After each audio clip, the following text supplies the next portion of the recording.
You want to learn a new language, great. Actually, it's easy. No, I'm not kidding. There's nothing magical or mystical about it. You start out the same way you're doing right now, sitting still, staring at a screen, listening to someone talk about learning a language. Maybe you've seen videos like Learn Korean in 6 weeks, but they were made by someone who struggled with the language for 6 years. Or you've downloaded a language learning app, worked hard for the first few days, and then forgotten about it. Then you turn to tips, ultimate strategies, super fast learning methods videos. But after all that, you still learned nothing. And guess what? That's perfectly normal. Because learning a language is actually not that hard. The hardest part is, are you learning it for the right reasons? If you learn just to impress, to post videos online and get compliments, or to show strangers how good you are, then unfortunately, you will give up quickly. I know, because I have seen it happen to too many people.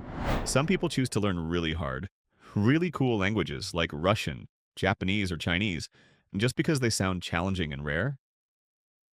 And yes, sometimes it will attract attention, maybe even bring you a little fame, a few views, a few new subscribers on YouTube. Some people even make money from it. But you are different. You are a beginner. And you want to learn. If you want to go the long way, start from a more comfortable place. Don't choose a language that feels like a chore, a must-do. Choose something that makes you happy to learn. If you're stuck on which language to pick, I'd suggest 3: Spanish, French, or Portuguese. These languages are more accessible if you already know English. And what's more, they're spoken in a lot of countries, whether it's for historical, political, or just plain coincidence. I'm not sure. But if you learn one of these languages, chances are you'll have plenty of opportunities to use it, whether it's for traveling or making friends. And if you still want to learn a more difficult language, that's fine. Just make sure you have a strong enough reason to stick with it. An important question to ask yourself at the beginning is, do I really have the right motivation? Because if the only reason you're learning Japanese is to understand anime without subtitles, you're probably not going to make it past day 2. On the other hand, if you say, my friends speak Spanish and I want to understand them, that's a very reliable motivator. Maybe that's why they started a group chat without you in it. Some people take language classes in school, but that's not a strong motivator in itself. Because with one swipe, you can paste your entire assignment into DeepL or Google Translate. And that's it. But if you lived in a country that was once invaded by the British and now you need to know English to communicate, to survive, or simply to get a job, that's a very strong reason. And in fact, that's why many countries are so good at English. Assuming you've chosen your language, the next step is the simplest: learn it. No need to overcomplicate it. People often say that the fastest way to learn is to find a study buddy or a tutor, someone who will sit with you and talk to you like a child until you begin to understand. And yes, this is a very effective method, but it does require someone else to participate. If you want to learn on your own, that's perfectly possible. First, you need to learn the basics. This is the step everyone should start with. But many people skip it. They think just a few Duolingo lessons will do. Or they dive into dozens of videos about learning Korean, none of which actually teach Korean. When all you really need is a beginner's textbook, with lessons, exercises, and practice. It might take you about a month to finish the whole book, but in return, you'll be much further ahead than most people. The results are equivalent to 2 years of Duolingo, or 12 years of public school language study in the US. And don't worry about the cost. You can find such books for free on the internet. Just type beginner language name textbook, PDF into Google, and the world opens up. Or else, go to the library. It's still the old-fashioned way of learning, but the effectiveness is undeniable. Once you've got the basics down, the next step is listening practice. And don't worry, this isn't the kind of listening practice you get from school, where you listen to a really boring conversation between 2 people asking for train times. I'm talking about real listening to the language like you watch YouTube every day. And the best part is that you can do this at home, alone, and it's still effective. You don't have to start speaking out loud right away.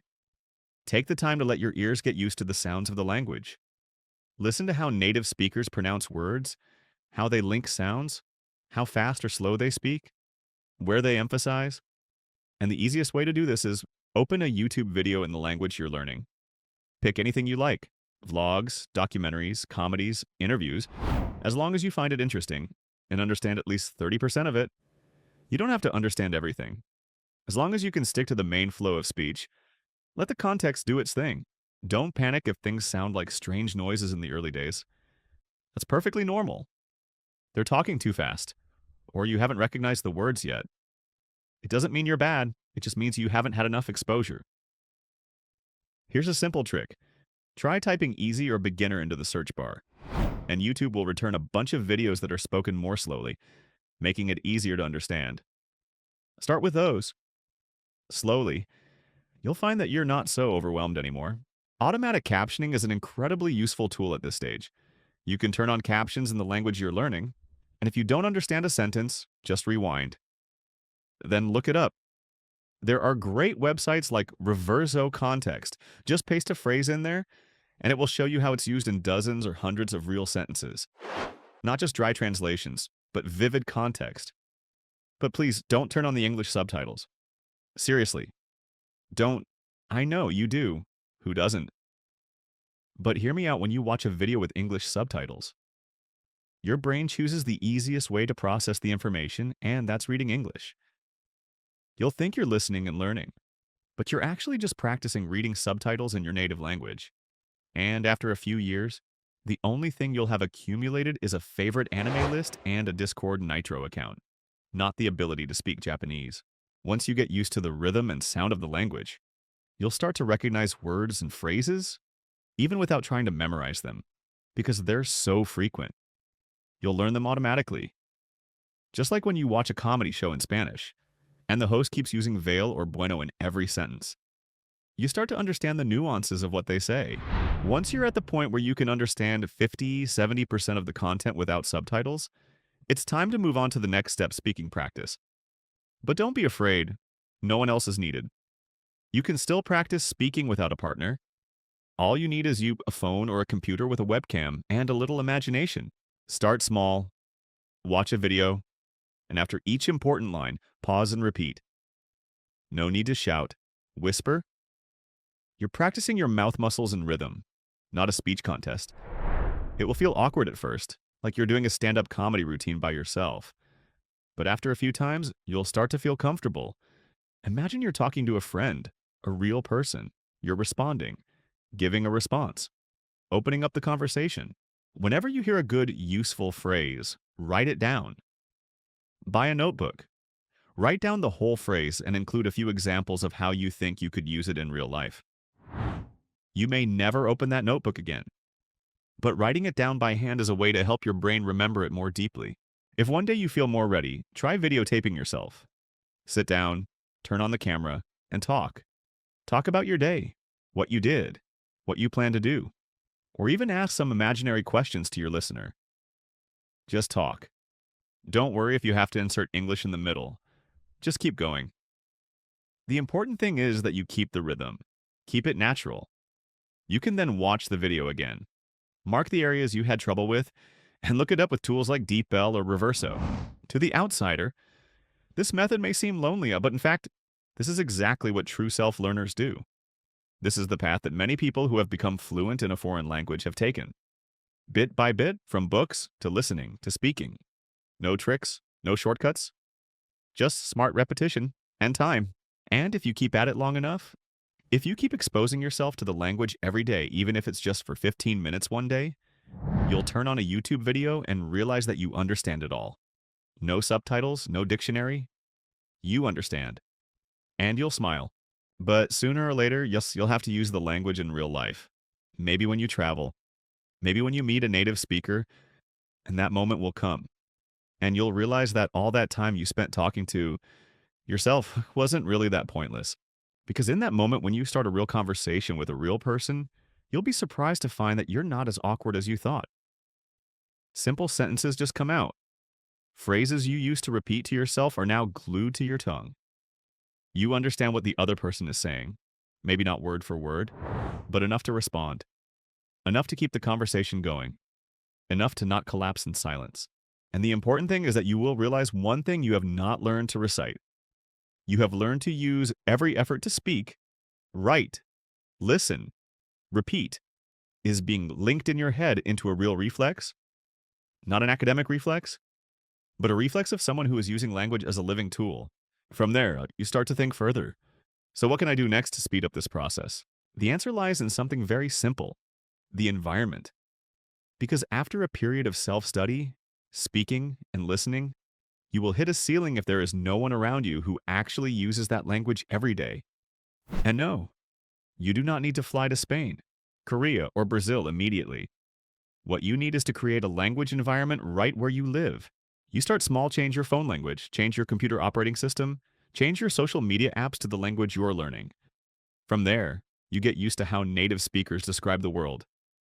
For example, if you change your phone language to French, you'll start to get used to parameters, meaning to install, suprimer, meaning to delete, and partager, meaning to share. You don't have to translate in your head anymore. Your eyes will recognize the meaning. Next, you expand your environment by following social media accounts that use that language.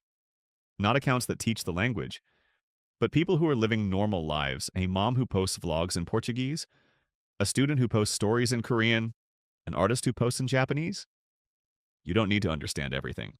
Just let the language creep into your daily routine. And then you do the thing that used to stress you the most: start talking to real people. But this time, don't jump right into a long conversation. Don't try to please native speakers with perfection. You start with simple exchanges: write comments, send messages, ask and answer, maybe on a language learning forum, maybe on a cultural exchange group, or even just post a simple question in the comments section of a video. Once you're comfortable interacting in real language, you can turn to platforms that connect learners tandem: Hello Talk, Speaky. You'll find native speakers who are learning your language and are willing to exchange languages with you. Half an hour in their language, half an hour in yours. And if you feel more comfortable chatting via text before making a phone call, that's fine too. The most important thing at this stage is not to speak a lot, but to have the confidence to know that you're prepared to speak. You don't have to be good right away. You just have to be able to communicate, to be able to express your thoughts. Even if you sometimes get lost in words or use the wrong structure. Because every time you make a mistake, you learn something new. And every time you dare to speak, you build a solid foundation for your language ability. No one becomes fluent in a day, but every day you create an environment to live with that language. Even if it's just for an hour, you get closer to your own fluent version. That's also the moment when you start to feel something strange. You're no longer learning the language, you're living it. And here comes a new question: if you've gone through the stage of talking to yourself, practicing on videos, and starting to interact with real people, then what else do you need to do to keep the fire burning? To not give up halfway? To not go back to square one? The answer lies in the simplest thing: you have to live with that language. Don't just study like you're studying for a university entrance exam, but incorporate it into your daily life.